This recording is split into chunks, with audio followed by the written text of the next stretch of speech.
Good morning, everyone. Today is 14 of 100, and if you know me very well, you know that 14 is my favorite number. Why? Because my birthday is August 14th.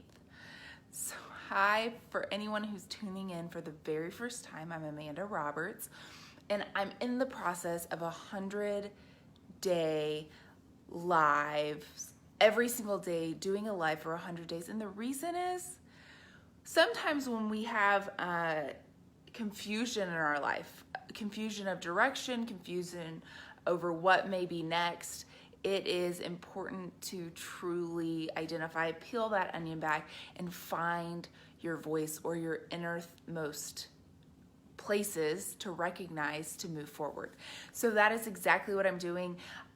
When I went to bed last night, had something I knew was on my heart that I was supposed to share with everybody, and for the life of me this morning, I'm a little bit groggy. I'm about to head out in just a couple of minutes to my F45 class.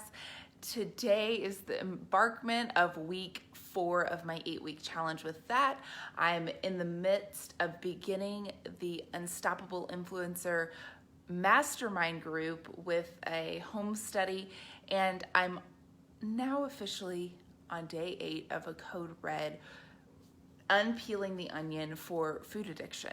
And so I'm sharing very transparently about all of these ups and downs and struggles because I hope that through it I can inspire someone else.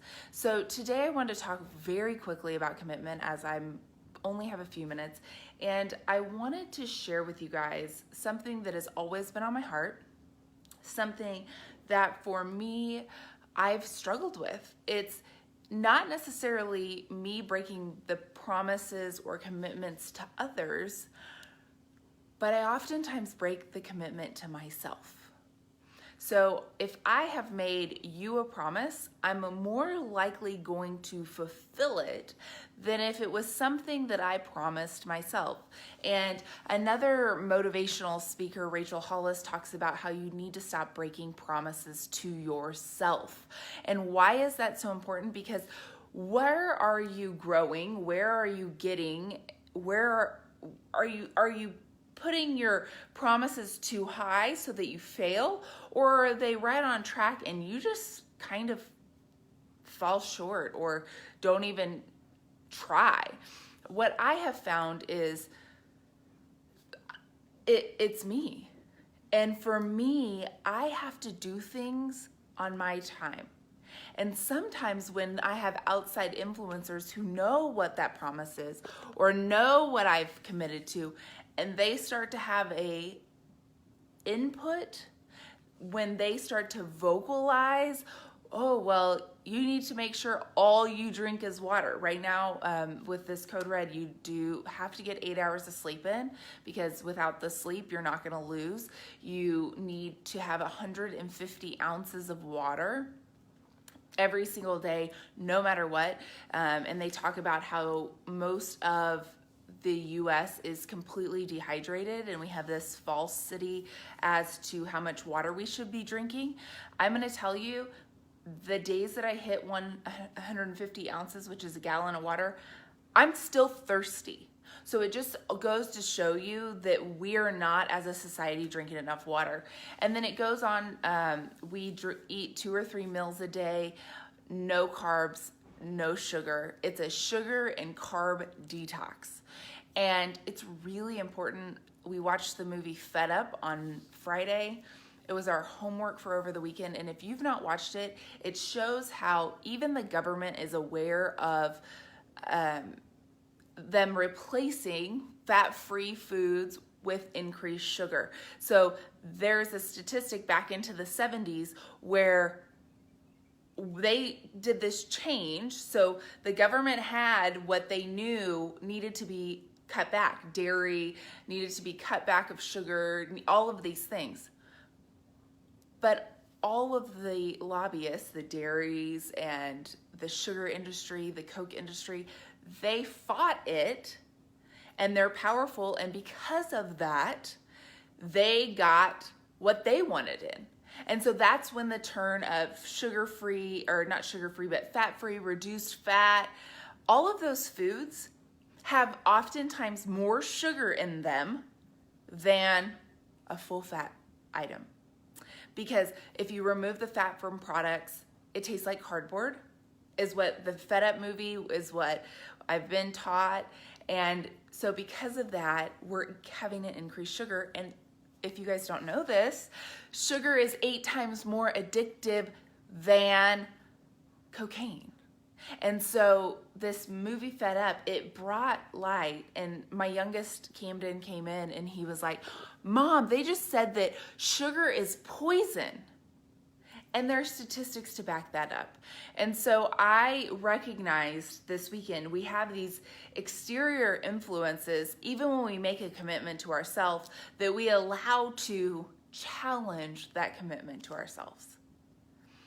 And as a society, it's why we struggle with weight.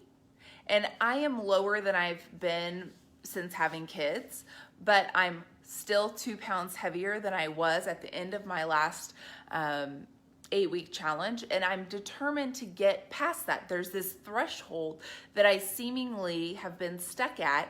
And I, as an adult prior to children, was always 20 pounds thinner than that. And so that's my commitment to me. Will I stumble? Absolutely. Will I fall? Absolutely. But when you fall, don't blow the whole weekend. Don't blow the whole week because you ate something you weren't supposed to. Don't blow the whole week or the month because you simply gained a half a pound or a pound. Because then if you do that, if I said, screw this week, I just can't pull it together, I'm struggling big time, and I've gained 1 pound, and I blow the rest of the weekend, especially with someone like myself who has thyroid and metabolism issues because of my thyroid, I'm gonna gain like 4 or 5 pounds. So when I could have just regrouped having only gained a pound, now I'm gonna have to regroup having gained 4 or 5 pounds.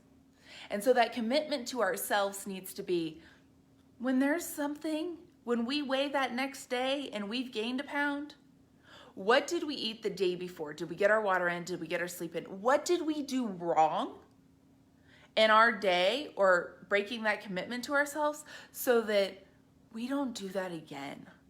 Because I grew up and it was always like, oh, I went on a vacation, I gained 5 pounds on a cruise. Well, I'm not gonna go back to Weight Watchers. I'm not gonna do it because I gained those 5 pounds. So in order for me to go back to Weight Watchers, I gotta lose the 5 pounds so that I go back and I don't have to pay because I've gained. And then I can lose more. Well, what happens? We're self-sabotaging our results, you guys. And so I challenge you, stop breaking the commitment to yourself. I'm telling myself that every single day. You are worth whatever that commitment is you've made to yourself, whether it's weight loss, whether it's increased exercise. But I tell you, if you haven't started with food, you need to start there. Start there before exercise. Once you've got the food part down, then you can add exercise. But maybe it's going back to school and you go back and you take a class and then you quit.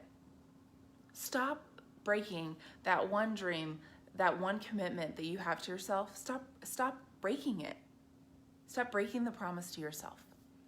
So I am off to the gym. I'm probably late now, but I'm groggy. I'm tired today, and it's all good. I'm gonna regroup and get to the gym. Thank you guys. Have a fantastic Monday, and go think positively because it'll be worth it. Bye, you guys.